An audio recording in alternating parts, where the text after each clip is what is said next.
Just a thought. Second Chronicles chapter 20, verse 20. And they rose early in the morning and went forth into the wilderness of Tekoa. And as they went forth, Jehoshaphat stood and said, Hear me, O Judah, and ye inhabitants of Jerusalem. Believe in Jehovah your God, so shall you be established. Believe his prophets, so shall you prosper. The children of Moab and the children of Ammon and those of Mount Seir, descendants of Lot and Esau, those who despised the things of God, those who despise that which is holy, those who despise what God has set up for his glory, they have come to war against the people of God. The King Jehoshaphat took the correct stance. In verse 3, we are told Jehoshaphat feared and set himself to seek Jehovah and proclaimed a fast throughout all Judah. And what a response from Judah. Judah gathered themselves together to ask help of Jehovah. Even out of all the cities of Judah, they came to seek Jehovah. And Jehoshaphat stood in the congregation of Judah and Jerusalem in the house of Jehovah before the new court. And he cries out to Jehovah, his God. And all Judah stood before Jehovah with their little ones, their wives, and their children.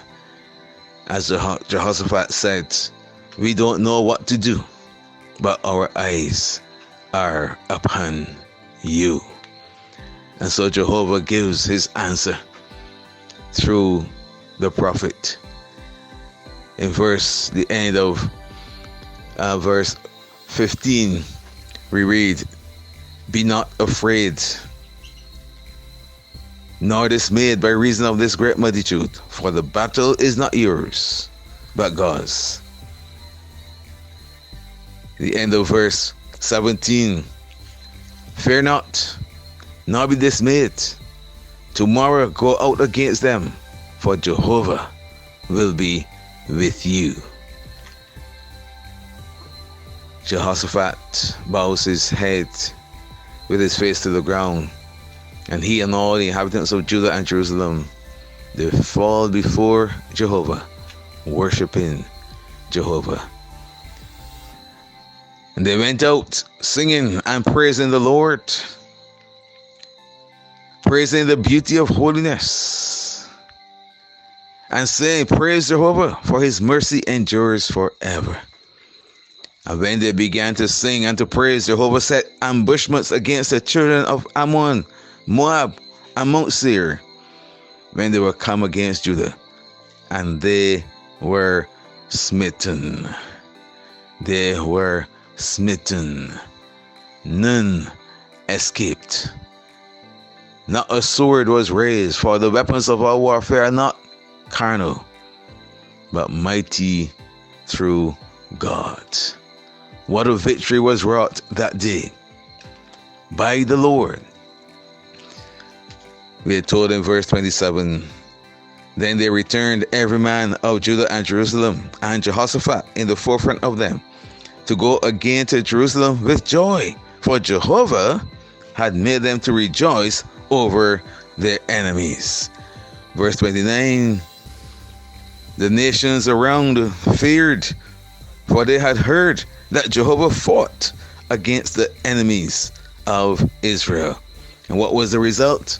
The realm of Jehoshaphat was quiet, for his God gave him rest round about. For when a man's ways please the Lord, he makes even his enemies to be at peace with him. Here is King Jehoshaphat, who did right in the sight of Jehovah, who gained the victory that day over the children of Ammon, Moab, and Mount Seir. And they gained the victory when they rose up early in the morning and went forth into the wilderness of Tekoa. And as they went forth, Jehoshaphat gave words of encouragement. Believe in Jehovah your God, so shall you be established. Believe his prophets, so shall you prosper. Oh, beloved, the battle is not ours, but God's. Victory is fully guaranteed, but we need to rise up early in the morning.